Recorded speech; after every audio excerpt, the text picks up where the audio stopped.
Bueno, muy buenas tardes. Dicen por ahí que los pintores finalmente nunca terminan una obra, así que la dan por cerrada en algún momento. En mi caso me pasó algo similar. Mi presentación nunca creí haberla terminado hasta que le cambié el título. Por lo tanto, no coincide con el que ustedes tienen dentro del programa, pero finalmente voy a exponer exactamente lo mismo, solo un cambio en el título. Bueno, paso a explicarles lo que yo les voy a hablar es respecto a un caso estudio en una planta de compostaje de material vegetal en Chile, cuya problemática se basaba en que dentro de su actividad, el primer mes de operación, surgieron algunas quejas por olores. Fueron alrededor de 6 llamados telefónicos, avisos de que durante las mañanas se percibían olores. Esta actividad, planta de compostaje, como les dije anteriormente, de material vegetal, está ubicada a una distancia aproximadamente de 5 kilómetros de un sector, de un centro poblado, en el sector centro-sur de Chile. Y como les decía, el problema estaba basado en las quejas recurrentes. Nosotros, dentro de la consultoría o la asesoría, lo que propusimos fue hacer la utilización de un sistema de monitoreo en línea que nos fuera entregando indicadores, niveles, tendencias de los principales compuestos gaseosos generadores de olor. Estos relacionados con las variables meteorológicas básicas, es decir, velocidad del viento, dirección, sentido, temperatura, etc. Para ello nosotros contamos con 5 monitores instalados en forma perimetral, registrando sulfuro de hidrógeno, amoníaco y la familia de compuestos orgánicos volátiles. A su vez, se instaló en el centro de la disposición justamente esta cancha de compostaje una estación meteorológica con las variables básicas, como les dije anteriormente. Estos monitores son los monitores INMAR, que nosotros hemos trabajado en el desarrollo y diseño para justamente trabajarlos, utilizarlos como una herramienta de seguimiento y control, principalmente operacional. Bueno, estos monitores, como ustedes pueden ver en las imágenes, son monitores que pueden funcionar tanto con alimentación eléctrica como autónomamente con energía solar. Puede medir distintos niveles de compuestos gaseosos. Ahí hay una serie, hay un listado. No necesariamente un equipo va a medirlos todos. Cabe señalar que según sea el requerimiento se pueden ir incorporando distintos tipos de compuestos según sea el requerimiento. Las mediciones de las variables meteorológicas que les mencioné, he incluido también sistemas de automatización para el encendido y apagado, ya sea de dosificación de neutralizantes de olor, activación o no de válvulas que permitan la mayor o menor dosificación de sustancias químicas como neutralizadores, etc. Bueno, ¿por qué decidimos utilizar estos monitores para hacer este seguimiento? En primer lugar, los recursos del industrial no eran muchos, por lo tanto un estudio de olfatometría, ya sea por los tiempos y por los tipos de resultados que necesitaban en ese momento, junto con el valor, el costo económico que tenía llevar algunos estudios de olfatometría, el cliente decidió apostar por estos monitores, que nosotros le recomendamos, haciendo un seguimiento, como ustedes pueden ver dentro del output de esta herramienta, los niveles minuto a minuto de los distintos monitores que estaban instalados, ya sea de amoníaco, de sulfuro de hidrógeno, de compuestos orgánicos volátiles y a su vez la visualización también minuto a minuto de toda la información meteorológica. Cabe señalar que acá se va destacando como antecedente el hecho de que teníamos la comunidad ubicada en una cierta locación, por lo tanto la dirección y el sentido del viento, la interpretación de la rueda del viento va cobrando una relevancia importante. A su vez, complementado con la información meteorológica de pronóstico. La misma plataforma incorpora justamente esta información meteorológica proyectando en el fondo, tal cual como son los pronósticos del tiempo en los noticiarios, acá está también, o las que se consultan vía web. Bueno, la misma plataforma va incorporando esta información meteorológica de tal forma de que se puede ir conociendo cuáles son las variables meteorológicas que vamos a tener en los días siguientes. Como les dije, la comunidad está ubicada principalmente en el sector norte, respecto a la actividad. Como antecedente de operación teníamos que los horarios de volteo de estas pilas de compostaje vegetal se daban entre las 7 de la mañana y las 8 de la noche, de martes a domingo, y posteriormente las pilas en estado en reposo durante el horario nocturno, es decir, desde las 8 de la noche hasta las 7 de la mañana. Como información que nos había entregado también el industrial estaba el historial de quejas. Tenemos acá que el historial de quejas se daba principalmente en horario AM, entre las 7 y las 9 de la mañana. ¿Qué es lo que dijimos nosotros a priori? De los registros que teníamos durante el seguimiento de un mes completo, donde se generaban pics cíclicos, eran tanto en el amoníaco como en los compuestos orgánicos volátiles. El sulfuro de hidrógeno, la verdad es que pasó a ser un actor secundario porque los niveles fueron relativamente estables, con alguna excepción de un pic, pero un valor puntual que puede ser incluso una desviación de la lectura del sensor, pero no se daban los registros cíclicos que sí teníamos en el amoníaco y en los COPS. Viendo un poquito más en detalle, los pics de amoníaco se daban durante el proceso de volteo, justamente durante el volteo, en los mismos horarios, y nosotros a priori dijimos, bueno, hemos encontrado un antecedente importante, los reclamos o las quejas se daban durante la mañana. Acá los volteos están partiendo a las 7, 8 de la mañana, por lo tanto podría ser. Sin embargo, los volteos ocurren durante todo el día y los pics de emisiones duran justamente todo el día, pero los reclamos no eran todo el día. Bueno, sigamos viendo los otros antecedentes. Y aquí particularmente nos llamó la atención lo siguiente. En horario nocturno, mientras las pilas se encontraban en reposo, se producían los mayores niveles de compuestos orgánicos volátiles. Ustedes pueden ver que en algunos casos sobrepasan las 4 partes por millón. Sabemos que los compuestos orgánicos volátiles como familia, más de algún compuesto tiene el umbral de percepción olfativo a partes por billón, a partes por trillón, a pequeñas trazas, olfativamente ya podemos percibirlos. Por lo tanto, era un antecedente aún más importante que el que veíamos anteriormente, que en cierta forma ya esperábamos, que el amoníaco aumentara conforme se hicieran los movimientos en las pilas.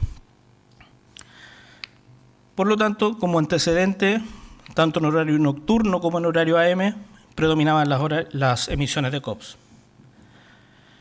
Con esta información, y luego visualizando y haciendo un seguimiento a la información meteorológica, nos llamó la atención también que durante el mismo horario en que se producían las mayores emisiones de COPS, teníamos las menores velocidades de viento, es decir, condiciones de dispersión peores, porque los vientos calmos no favorecían la dispersión de estos olores durante la noche.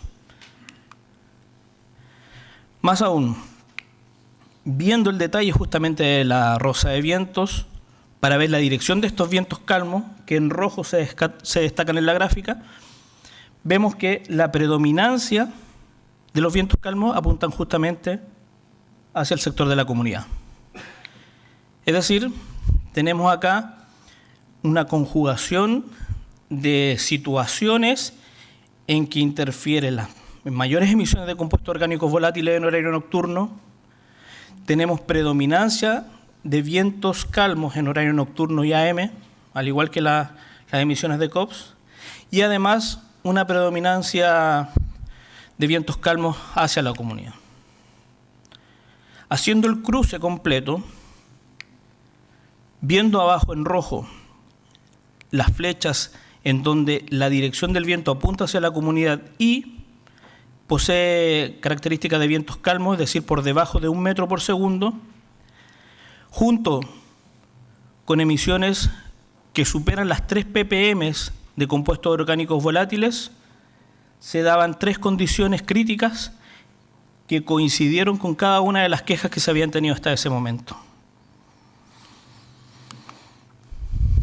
Como resultados generales, entonces, tenemos lo siguiente. Estas 3 condiciones, los niveles de compuestos orgánicos volátiles mayores o igual a 3 ppm en algunos o en la mayoría de los monitores que estaban perimetrando el sector que estábamos monitoreando, vientos calmos por debajo de 1 metro por segundo y sentido del viento hacia el norte se producía una queja por olor.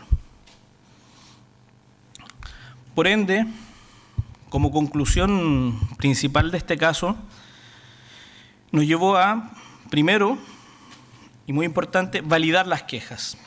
Siempre está la inquietud por parte del industrial que si hay quejas, hay reclamos por olores, bueno, ¿son ciertos o no?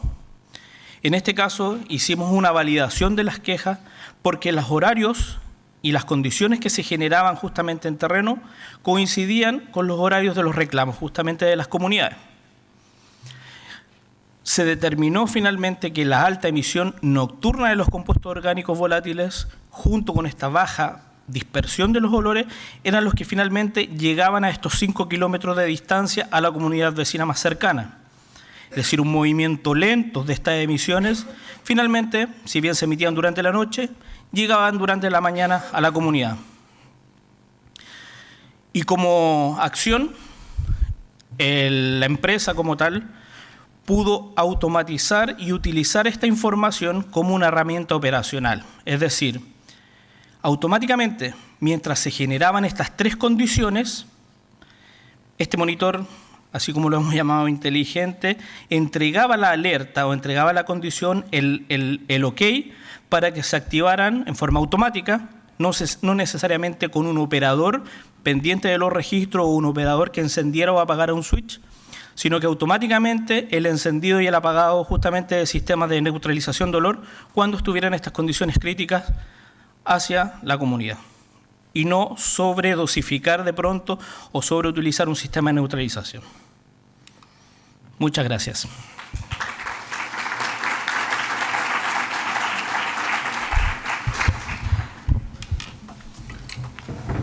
Muchas gracias, Héctor, por tu exposición.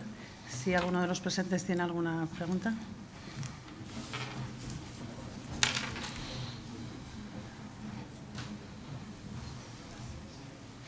Héctor, si pudieras contarnos cuántos equipos de estos utilizaron para monitorear la zona de compostaje. Segundo, la ubicación, ¿estaban al lado de la cancha o más cerca de los vecinos? O sea, ¿cuál es la ubicación física del equipo? Sí. Y tercero, la extensión de la zona de compostaje. Sí, la extensión de la zona de compostaje, la última pregunta, la verdad es que no la recuerdo. Son una cantidad de hectáreas que no las recuerdo. Pero los monitores sí, fueron 5 los que se instalaron como mínimo. Nosotros recomendamos tener un mínimo de 5 para tener el cerco perimetral completo. Y se instalan en el perímetro de la cancha, no se instalan inmediatamente sobre la fuente de emisión por unas limitantes que tienen justamente los sensores, y no se instalan tampoco, pudiendo incorporarse monitores adicionales en la emisión, pero no se incorporan precisamente en la comunidad, por ejemplo.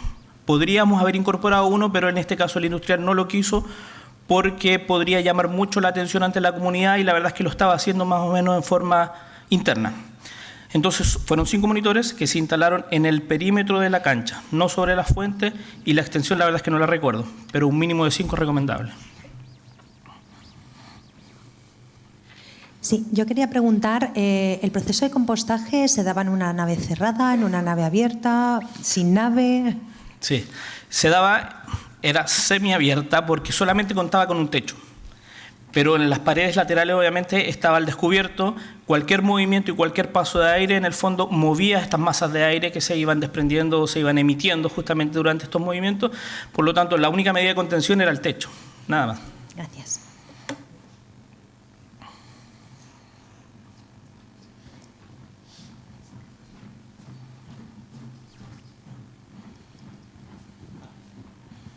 Vale, casi he respondido ya, Héctor. El comentario era, explicabas, por la noche se dan mayores condiciones de emisión. En realidad es una emisión relativa, ¿no? Están hablando, el sensor está midiendo una emisión más o menos, ¿no? Sí.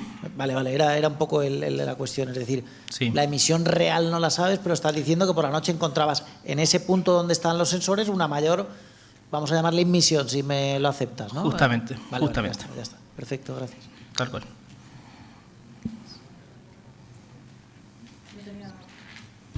Tenía una curiosidad. Cuando un cliente os llama, ¿cómo define el objetivo del trabajo que tenéis, del proyecto que os presenta? De acuerdo. A ver, cuando un cliente llama, lo primero es entender cuál es el problema, cuál es el problema real que tiene el cliente para poder orientarlo. Muchas veces los clientes no saben qué hacer, más aún el tema de olores, que no es un tema que esté muy parametrizado.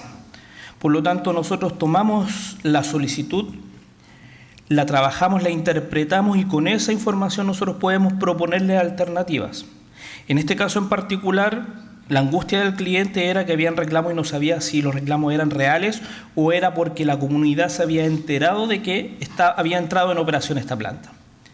Finalmente, como los recursos eran limitados y esta era una herramienta que estaba al alcance justamente de su disponibilidad, fue el primer diagnóstico que nosotros realizamos. Bueno, en el camino se han ido trabajando, haciendo algunos distintos trabajos, pero a priori se instalaron estos monitores y se entregó como respuesta al primer requerimiento, a la primera solicitud, y respondió 100% a la respuesta que el cliente esperaba. Y se informa a la sociedad que se ha quejado del resultado de los pasos que se están dando. Nosotros como laboratorio la verdad es que no desconocemos, es el manejo que tiene justamente la empresa con la comunidad. Entiendo que hay empresas que tienen representantes como empresa con las distintas comunidades. Me entiendo yo que alguna información debe haberle entregado, la verdad es que nosotros lo desconocemos. Y entiendo que tomaron las medidas que les aconsejaste. Así es, ¿no? Así es. Bueno, muy bien.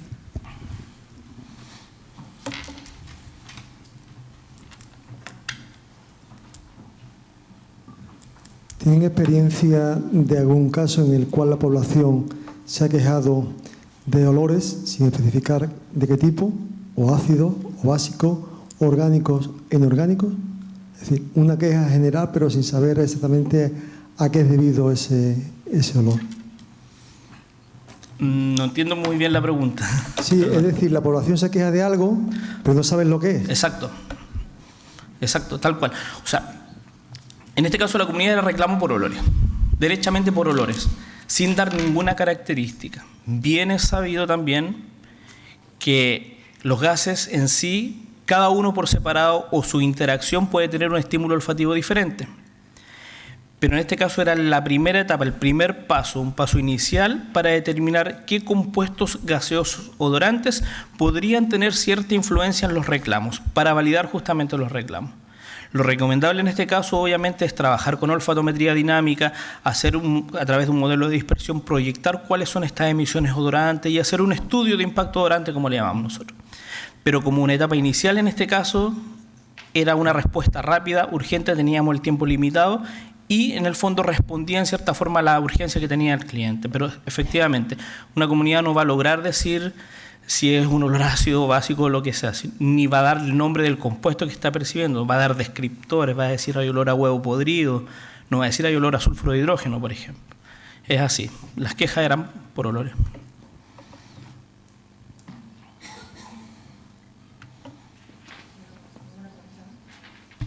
¿Alguna pregunta? Vale, muchas gracias. Gracias.